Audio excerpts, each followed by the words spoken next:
दोस्तों, राष्ट्रीय वन नीति के अनुसार हमारे देश के 33.3% भूभाग पर वन होना चाहिए, लेकिन दुर्भाग्यवश वर्तमान में हमारे देश में केवल 24.62% भाग पर ही वन है। विकास के नाम पर हम और हमारी सरकार वनों की अंधाधुंध कटाई कर रही है, जिसके कारण इंसानों समेत सभी जीवों को खतरा है।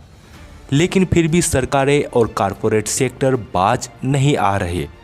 दरअसल छत्तीसगढ़ के फेफड़े कहे जाने वाला हसदेव जंगल खतरे में है। बड़ी बड़ी निजी कंपनियां 1,17,000 हेक्टेयर क्षेत्र में फैले हसदेव जंगल को उजाड़ कर वहां छिपे कोयले को पाना चाहती है और केंद्र ने भी यह मंजूरी दे दी है। लेकिन दोस्तों, क्या जंगल को उजाड़ कर हमारे विकास संभव है?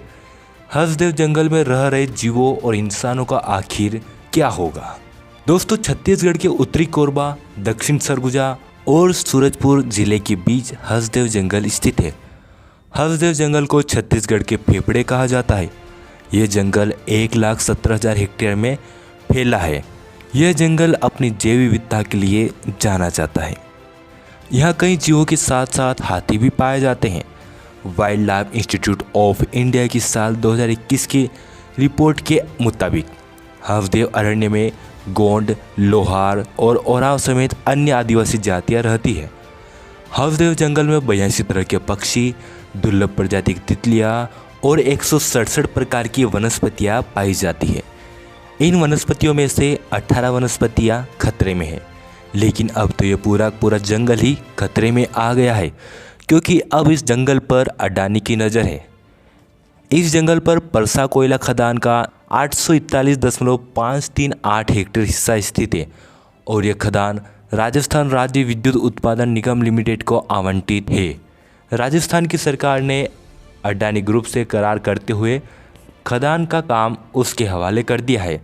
मतलब इस जगह अडानी ग्रुप खनन करेगा, जो कि इस जंगल से करीब 4,50,000 पेड़ काटकर यहाँ से कोयला निकालेगा। एक स्वस्थ पेड़ हर दिन लगभग 230 लीटर ऑक्सीजन छोड़ता है, जिससे 7 लोगों को ऑक्सीजन मिलता है।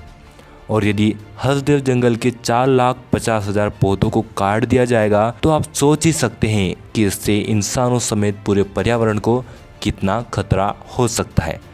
हम इंसानों ने आज से 12,000 साल पहले खेती करना शुरू किया। तब से हमने दुनिया के कुल करीब 6 खरब पेड़ों में से आधे को काट डाला। दुनिया के 32% जंगल घट रहे हैं और हम इंसान विकास के नाम पर, हमारी आवश्यकता के नाम पर लगातार प्रकृति को नुकसान पहुंचा रहे हैं। सन 2009 में यह कहा गया था कि हसदेव जंगल को काटना खतरनाक हो सकता है। पर्यावरण मंत्रालय ने यह क्षेत्र नो गो क्षेत्र के रूप में वर्गीकृत किया था। हसदेव जंगल को बचाने के लिए यहाँ के आदिवासी पिछले 10 सालों से लड़ाई लड़ रहे हैं। महिलाएं पेड़ों से चिपककर जंगल को बचाने का संदेश दे रही है। कई आदिवासी संगठन जंगल बचाने के लिए संघर्ष कर रहे हैं। दोस्तों, ये जरूरी है कि आप और हम सभी लोगों को हसदेव जंगल बचाने के लिए कदम उठाना चाहिए। नहीं तो एक के बाद एक जंगल कटते जाएंगे और हम इंसान मारूफी इस पृथ्वी को खत्म कर देंगे। इसलिए ज़रूरी है कि हम जल, जंगल और ज़मीन बचाने के लिए आवश्यक कदम उठाएं। धन्यवाद।